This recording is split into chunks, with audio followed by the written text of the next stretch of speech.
Ok, je vais vous faire une dernière vidéo pour ce soir pour vous parler de la migration des gnous. Vous voyez, c'est que c'est des animaux et il y en a parmi eux qui décident que c'est le bon moment d'aller du point A au point B. Et du coup, ils se déplacent en meute. Mais nous, êtres humains, théoriquement, on est censé être un peu plus évolué que ça. Ok. Donc, j'ai parlé avec des potes d'enfance et en fait, ça les rassure de se dire je fais comme tout le monde. Ben ouais, mais mon gros, si tout le monde se trompe, tu peux admettre ça. Si tout le monde se trompe et que toi, parce que ça te rassure, tu vas dans le même sens. T'as l'impression que c'est bien, tu vois. Mais non, pas du tout. T'es censé avoir suffisamment de jugeote, d'énergie, de créativité, je sais pas, pour te dire en fait, est-ce que je vais droit dans le mur parce que tout le monde y va? Est-ce que j'accepte de monter dans ce putain de train parce que tout le monde est dedans? Mais en fait, moi personnellement, ça m'interpelle et direct, non, tu vois. Genre, je veux bien faire société. Je vous jure, je veux bien accepter toutes les lois et les règles et tout, tant qu'elles ne rentrent pas en collision avec mes règles et mes lois intérieures. Tu comprends? C'est-à-dire que si moi je sens que ça c'est non, je vais pas accepter parce que tout le monde dit oui. Je vais dire non et je vais essayer de bouger les gens à leur dire c'est une mauvaise idée, c'est une putain de mauvaise idée pour telle et telle et telle et telle raison. Tu vois? Et on parle de religion, de... Comment? République? Ok, bon. Ouais, c'est la loi, c'est tout ça, faut faire comme tout le monde et tout machin. Il y a un moment donné où... si tu sens qu'au fond de toi c'est pas bon, eh ben, il est de ton droit et il est de ton devoir de dire ce que tu penses. Tu comprends? Parce que moi, quand quelqu'un vient me dire quelque chose qui me dérange, eh ben je l'écoute. Tu vois? C'est comme quand je médite, je me pose et des fois il m'arrive de penser contre moi-même. Tu vois? J'ai mon truc, je suis bien, je me dis ok c'est comme ça, tac tac tac, et je me dis ok vas-y, je vais me mettre à la place, donc c'est de l'empathie, de celui qui pense pas comme moi.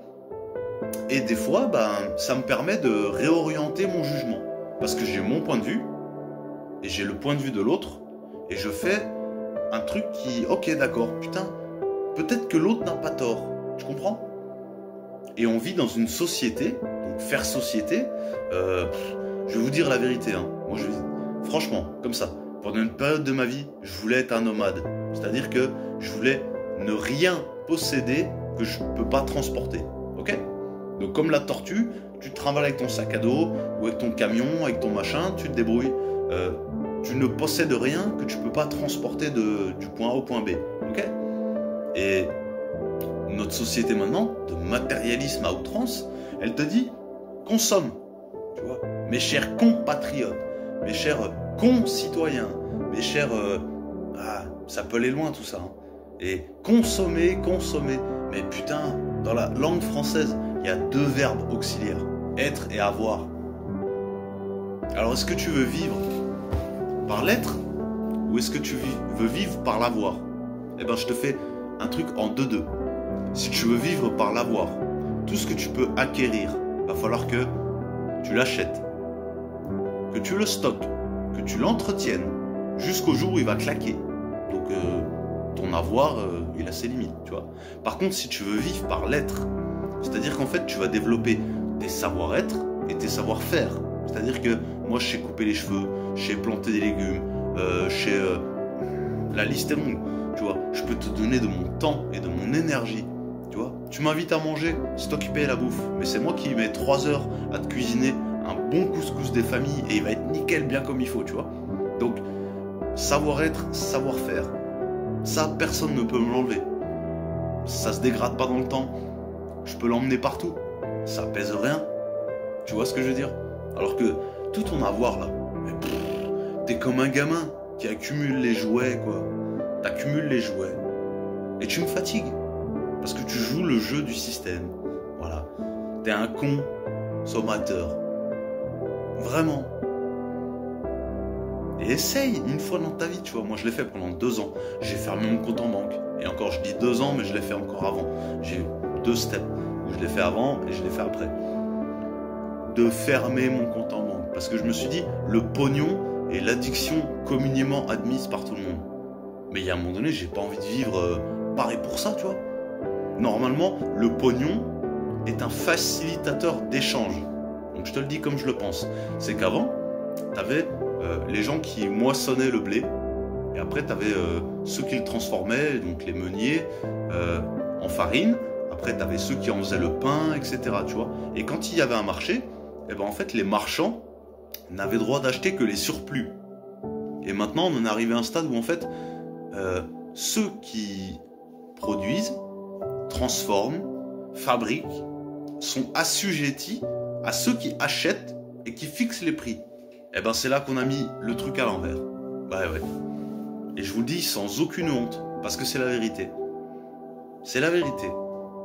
Il y a les gens qui, avant, avaient le droit d'acheter que les surplus. Ok, bon bah, une bonne année, ok, t'as des surplus, ben ok, on donne aux marchands, tu vois.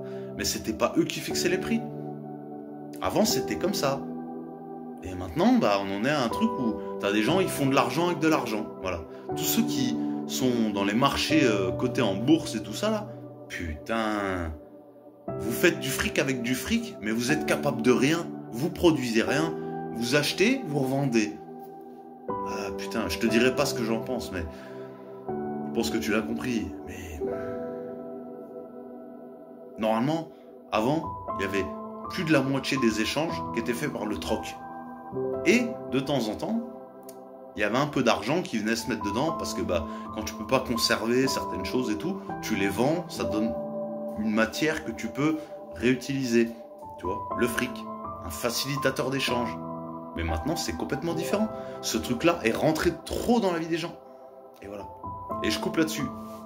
Prenez soin de vous.